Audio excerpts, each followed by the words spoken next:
ప్రస్తుతం Krishnalanka suspended CI నాగరాజుకి మరొక big shock తగిలింది. నాగరాజు కేవలం సాయి కృష్ణ కేసులో నిందితుడు మాత్రమే కాదు, మరో కేసులో కూడా నిందితుడిగా ఉన్నాడు. ఇంకొక వ్యక్తిని కూడా ఇదే రకంగా బలవన్మరణానికి ప్రేరేపించాడట. క్రాంతి కుమార్ కేసులో ఇప్పుడు నాగరాజుపై మరో కేసు నమోదైంది. అయితే క్రాంతి కుమార్ అనేటువంటి వ్యక్తిని బలవన్మరణానికి కేసులో కొత్త సెక్షన్లు జోడించారు. ఇప్పుడు నాగరాజు పైన బలవన్మరణానికి ప్రేరేపించారనే ఆరోపణలతో అదనపు సెక్షన్లను చేర్చారు విజయవాడ పోలీసులు. బిఎన్ఎస్ సెక్షన్ 108, 193తో పాటుగా SC/ST అట్రాసిటీ కేసు కూడా నమోదు చేశారు. ఇప్పటికే క్రాంతి కుటుంబ సభ్యులు స్టేట్మెంట్ రికార్డు చేశారు పోలీసులు. క్రాంతి మొబైల్ ఫోన్ని కూడా స్వాధీనం చేసుకున్నారు పోలీసులు. విజయవాడ నార్త్ ఏసీపీ సత్యానందం అటు క్రాంతి మొబైల్ ఫోన్ని స్వాధీనం చేసుకున్నారు. ఫోరెన్సిక్ ల్యాబ్కి క్రాంతి మొబైల్ని పంపించారు. ముందు BNSS 194 కింద అనుమానాస్పద మృతిగా నమోదు చేసిన కేసు తన బలవన్మరణానికి సిఐ నాగరాజే కారణమని క్రాంతి సెల్ఫీ వీడియో రికార్డ్ చేసుకున్నారు. సెల్ఫీ వీడియోతో సిఐ నాగరాజ్కి మరింతగా ఈ ఉచ్చు బిగిసింది. ఇప్పటికే సాయి కృష్ణ లాకప్ డెత్ కేసులో రిమాండ్ ఖైదీగా ఉన్న నాగరాజ్కి ఇటు క్రాంతి కుమార్ కేసు కూడా మరింతగా బలాన్ని చేకూర్చబోతోంది. మరింతగా ఆయన పైన వేటు పడబోతుంది. మరింతగా ఆయన పైన శిక్షల స్థాయి కూడా పెంచే అవకాశం ఉంది. SC/ST అట్రాసిటీ కేసు నమోదు చేశారు పోలీసులు. మొదటిగా 194 అనుమానాస్పద మృతిగానే భావించిన పోలీసులు సెల్ఫీ వీడియో కారణంగా నాగరాజుని మరింతగా పోలీసులు లోపలే ఉంచే అవకాశం కూడా ఉంది. సో ఒకసారి మా ప్రతినిధి ఏపీ ఇన్పుట్ కృష్ణమోహన్ సిద్ధంగా ఉన్నారు. కృష్ణమోహన్, నాగరాజుపై మరో కేసు క్రాంతి కుమార్, గతంలో సాయి కృష్ణ, ఇప్పుడు క్రాంతి కుమార్, ఇలా ఎంతమంది బాధితులున్నారు? ఇంకా నాగరాజు విషయంలో పోలీసుల విచారణలో ఎటువంటి విషయాలు బయటపడుతూ ఉన్నాయి? బేసిక్ గా అంటే కృష్ణలంక పోలీస్ స్టేషన్ సంబంధించిన వ్యవహారంలో ఏదైతే సాయి కృష్ణ చనిపోయారో, తర్వాత సస్పెన్షన్ అయ్యారు, తర్వాత వెంటనే ఆయనకి జైలుకి పంపించారు. ప్రస్తుతం ఆయన కేసు రిమాండ్ ఇతర అంశాల మీద కొంత చర్చ జరుగుతున్న పరిస్థితి మనం చూస్తుంది.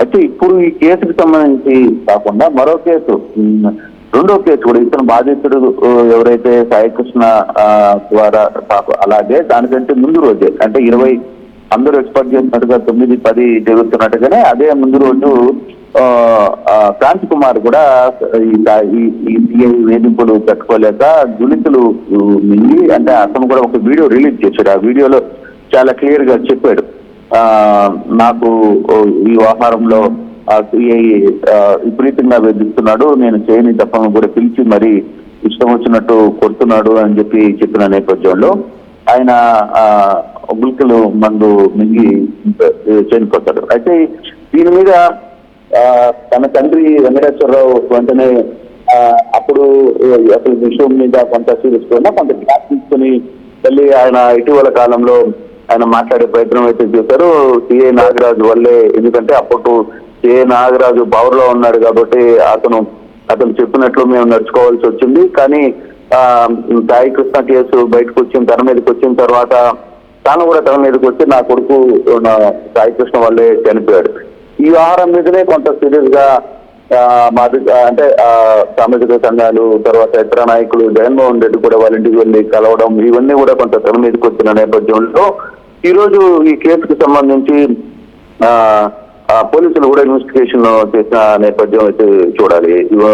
నిన్న mobile Vijayawada north ACP Satyanand Kranti Kumar ఇంటికి వెళ్లి సభ్యుల్ని పిలిపించి విచారించి స్టేట్మెంట్ రికార్డు చేస్తున్నారు. నాగరాజు పై కొన్ని ఆత్మహత్యకు ప్రారంభించారనేతో పాటు కొన్ని సెక్షన్స్ కూడా యాడ్ చేశారు. ఈ సెక్షన్స్ కింద 108, 193 BNS తో పాటు SC/ST అట్రాసిటీ కేసు కింద కూడా నాగరాజు మీద కేసు నమోదు చేసిన పరిస్థితి అయితే ఉంది. ఈ క్రాంతి కుమార్ ఆత్మహత్య వెనకాల నాగరాజు ప్రమేయం ఉంది అని నేపథ్యంలోనే ఈ కేసుని నమోదు చేశారు. సాయి కృష్ణ లాకప్ డెత్ తర్వాత తన చావుకి కారణం నాగరాజు అంటూ ఏదైతే సెల్ఫీ వీడియో విడుదల చేశారో అప్పుడు దాకా ఈ వీడియోను కూడా పోలీసులు బయటికి విడుదల చేయలేదు. ఎప్పుడైతే నాగరాజు ఇష్యూ తెర మీదకి వచ్చిందో అప్పుడు ఈ వ్యవహారాన్ని తెర మీదకి తెచ్చే ప్రయత్నం అయితే చేశారు. దీంతో ఇప్పుడు క్రాంతి కుమార్ కి సంబంధించిన ఫోను ఇవన్నీ కూడా పోలీసులు స్వాధీనం చేసుకుని దాన్ని ఫోరెన్సిక్స్ పంపిస్తున్న పరిస్థితి అయితే ఉంది.